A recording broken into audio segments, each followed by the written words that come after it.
Salut mes Nakamas, c'est le Doc, j'espère que vous allez bien. Aujourd'hui, on va parler du chapitre 815, même si ça a été un chapitre qui a été pour moi en deçà des chapitres précédents. Je trouve qu'il s'est passé pas mal de choses. On a eu dans le désordre Sanji qui a un contrat de mariage, Luffy qui a un cerveau, ça c'est complètement malade, l'annonce de la fin de l'arc Zou avec un méga banquet et surtout Franky en mode Moby Dick. Bref, on va voir tout ça dans la critique analyse du dernier chapitre, le chapitre 815.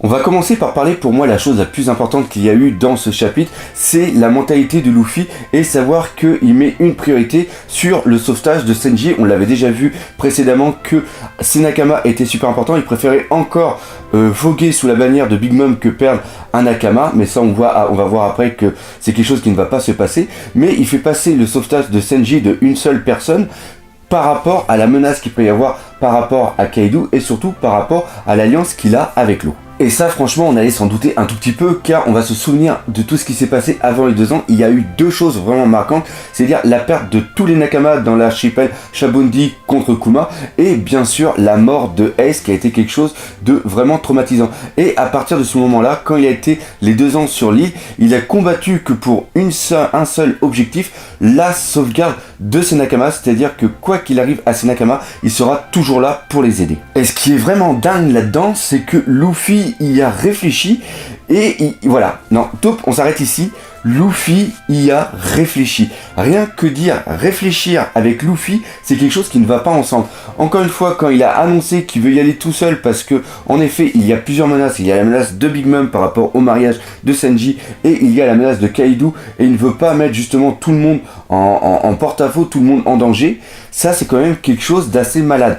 Donc, il dit qu'il va aller voir Pecoms pour lui demander qu'il vienne justement avec lui et qu'il l'emmène au mariage de Sanji parce qu'il dit qu'en y allant tout seul, il va pouvoir y aller en infiltration. Là par contre, ça m'a fait un tout petit peu rire parce qu'on va se souvenir la dernière fois qu'il a fait une infiltration et quelles ont été les conséquences par rapport à l'univers de One Piece.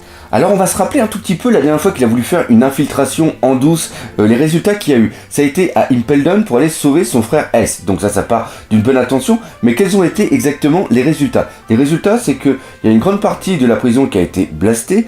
Deuxièmement, on a pas mal de prisonniers qui se sont évadés. Si c'était les prisonniers seulement que du premier et deuxième niveau, à la rigueur, ça serait pas trop grave, mais avec tout le bordel qu'il a foutu, il a permis à Barbe Noire de sauver les prisonniers qui avaient été cachés entre guillemets dans le niveau carrément tout en bas, et ça c'était absolument un truc de malade. Après ils sont suivis un putain de bordel à Marineford et enfin bien sûr la mort de Ace. Donc le but d'une infiltration qui s'est terminée par quelque chose de complètement tragique, putain ça sent quand même un petit peu mauvais par rapport à Big Mom. Donc par rapport à ça, il est absolument logique qu'une partie de l'équipage dise à Luffy arrête tes conneries, c'est bien que t'aies réfléchi, c'est bien que t'aies un cerveau, même encore une fois, ça nous a complètement troué le cul, je veux bien accentuer là-dessus parce que Luffy qui réfléchit pour moi c'est absolument inconcevable, ce n'est pas le personnage, mais dans un sens ça fait plaisir parce qu'on voit une évolution comme les autres Mugiwara. Si on voit une évolution comme ça au niveau de Luffy, on n'imagine même pas ce qui peut se passer avec les autres Mugiwara. Bref, il y en a certains qui vont dire ok, tu ne vas pas y aller tout seul, on va t'aider, on va se permettre de faire l'infiltration avec toi. Et là, je vais rebondir sur la vidéo que j'ai fait par rapport à la théorie, la séparation de l'équipage que vous pouvez voir ici si vous n'avez pas encore vu la vidéo. Cette théorie est en lien avec un dessin que nous a fait Ichiro Oda où on voit justement 4 membres d'équipage. On voit Franky, Brook, Robin et aussi Luffy avec un petit chat en plus. Donc tel que je voyais la chose et maintenant ça me paraît de plus en plus vraisemblable maintenant que j'ai pu y réfléchir un petit peu. On va voir le rôle de chacune des personnes dans cette mission, le sauvetage de Sanji. Premièrement, sur le dessin, on voit un petit chat, et pour moi, le petit chat symbolise tout simplement Peckham. Pourquoi Peckham?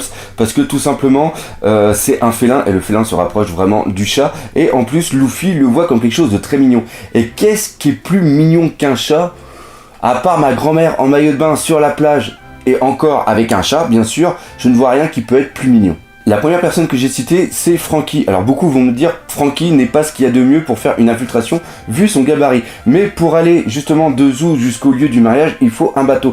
Et comme Franky a quand même été assez dégoûté de laisser le Tucson Sunny au reste de l'équipage avec tout ce qui s'est passé, je pense que maintenant il ne va plus vouloir laisser le bébé. Et la chose vraiment le plus importante, c'est pourquoi le Tucson Sunny va servir pour aller jusqu'au mariage de Zou. Bah tout simplement parce qu'à l'intérieur il y a un sous-marin, et quoi de mieux qu'un sous-marin pour pouvoir justement aller au mariage de Big Mom, surtout que lui, Law avec son sous-marin, lui va aller plus d'autre part, il va aller se planquer pour essayer de pas trop se faire niquer la gueule par Kaido. Les deux autres personnes sont tout simplement Brook et aussi Robin, et on notera que dans les chapitres précédents, à chaque fois qu'il y avait la notion ou à chaque fois qu'on évoquait les Vinsmoke, ce sont toujours ces deux seules personnes qui ont réagi. Pour moi, ils ont un lien avec ça, et en plus leur pouvoir leur permet d'avoir un atout par rapport à l'infiltration. On reprend Brook avec son pouvoir de son arme, il peut exfiltrer son corps et peut voyager sans se faire voir, donc il peut avoir une notion d'éclaireur qui peut être vraiment très très bien. Après Robin, même si Luffy, on l'a encore dit, a un cerveau, je pense que la vraie matière grise de l'équipage, c'est Robin. Et elle aussi, avec son pouvoir, on l'avait vu quand ils étaient dans les sous-sols, dans les docks cachés au niveau de Dressrosa, elle a la façon de pouvoir créer des parties de son corps dans n'importe quel endroit. On avait vu par exemple qu'elle avait mis son œil, elle avait créé une partie de ses yeux dans des murs pour pouvoir voir. Donc ça encore une fois au niveau de l'infiltration, c'est pas mal. Maintenant on va voir la partie la plus importante de ce chapitre au niveau des révélations, c'est le mariage. Ce n'est pas un mariage de sang, c'est un mariage politique. C'est-à-dire que c'est pour entériner une alliance entre Big Mom et la famille Vinsmoke. Et pourquoi ça c'est important? Tout simplement parce que ça va montrer que Sanji va être utilisé non pas pour sa fonction, mais pour sa nature. Sa fonction telle qu'il était en ce moment, c'était un membre de l'équipage Mugiwara. Quelle est sa nature? Sa nature c'est par rapport à son lien sanguin, c'est-à-dire que c'est le descendant, c'est l'un des fils de la famille Vinsmoke. Et c'est justement ça qui est utilisé.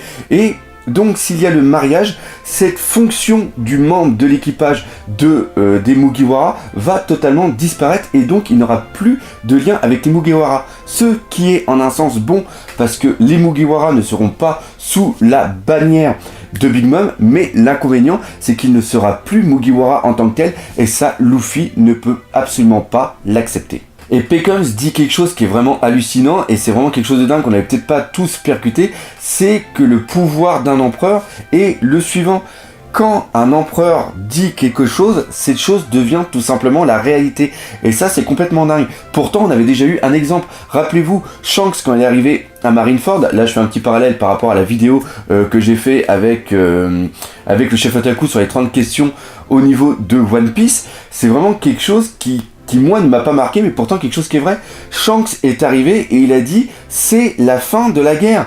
Et si quelqu'un n'est pas content, il vient me voir et je vais lui faire voir qui est le patron. Et ça en un sens, c'est vraiment dingue. Les amiraux ont fermé leur gueule. Premièrement, on a eu Akainu qui a rien dit. Deuxièmement, on a Kizaru qui a complètement levé les mains contre Beckman, c'est quand même un truc de dingue. Et bien sûr l'amiral en chef qui était Sengoku a dit ok, la guerre est terminée. Et là on voit exactement la même chose par rapport à Senji. Senji au début dit le mariage j'en ai absolument rien à branler, je vais pas y aller. Et après on voit le mec, je me rappelle plus, désolé je me rappelle plus son nom, il vient lui dire quelque chose à l'oreille et on a peut-être là une information sur ce qui a été dit. C'est à dire que Big Mom, si tu viens pas, Big Mom va tuer toutes les personnes que tu aimes, et Big Mom est au courant que tu as été élevé avec Zeph. Et la Barati, on va en faire du poisson fumé, on va en faire des sushis, tout simplement. Tes potes, voilà, on va en faire du sushi, voilà, il n'y a pas à chier là-dessus. Et là, on voit quand même que les empereurs sont quand même une taille au-dessus. Et maintenant, rien qu'à y penser que Luffy a 2 empereurs maintenant sur la gueule, on peut même dire 3, c'est-à-dire qu'il a Barbe Noire, il a Big Mom, il a aussi Kaido. Franchement, la fin de One Piece, ça va être mortel. Et il y a une dernière chose que j'aimerais dire par rapport à ce mariage, parce que Ichiroda, quand il lâche des petites phrases, ce n'est jamais pour rien.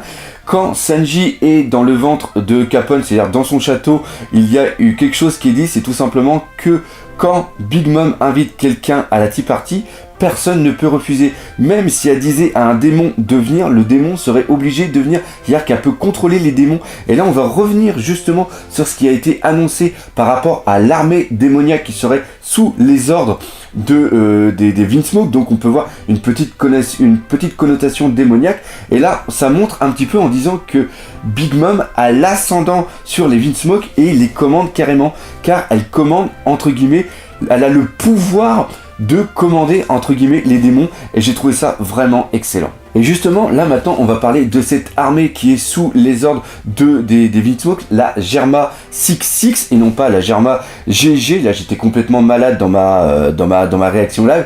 La première chose vraiment qui est importante, c'est que Nami ait eu une information là-dessus alors que les autres ne sont pas au courant. Donc il y a déjà un petit truc par rapport à Nami, par rapport aux histoires qu'elle a pu avoir, ou tout simplement quand elle était avec Arlong, peut-être qu'ils ont ils ont entendu parler de cette armée, mais bref, elle pensait que cette armée n'existait pas, que c'était que par rapport à un folklore et que c'était seulement que de la fantaisie. Et sur cette armée, justement, la Germa 6-6, il y a plein de théories qui sont en train de courir sur le net, premièrement par rapport à une ville ancienne où il y avait un roi qui a été déchu par rapport justement à cette période. Il y en a d'autres qui sont carrément en train de parler que Germa, ça fait penser à German, l'allemand S66, ça fait penser à SS. Après Senji, il est blond, il a les yeux bleus, donc tout de suite c'est la race aryenne et ils sont partis dans des gros délires complètement nazis.